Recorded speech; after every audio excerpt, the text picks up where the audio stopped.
You searched how to buy shares of Thorpe, FW.P.L.C., and this quick guide will show the basic steps. Thorpe, FW. PLC is listed on LSE PLC under the ticker TFW.L, and this is an educational overview, not financial advice. To buy shares, you need a broker account.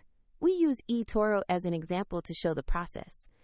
After registering, you will need to verify the account, typically with an ID, and add funds before you can place a purchase. Use the platform search bar and type the ticker TFW.L to find the listing. Then select the matching Thorpe, FWPLC entry to ensure you have located the correct stock.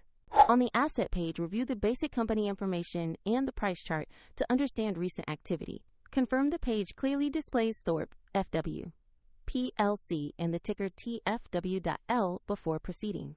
Click Buy or Trade, enter the amount you want to invest, then carefully review and confirm the order. If the market is closed, the order may be queued for the next session, and if funds are insufficient, the platform will prompt you to add funds before final confirmation. After execution, your new position will appear in your portfolio where you can monitor it. A link to eToro is provided in the description if you want to explore the platform further.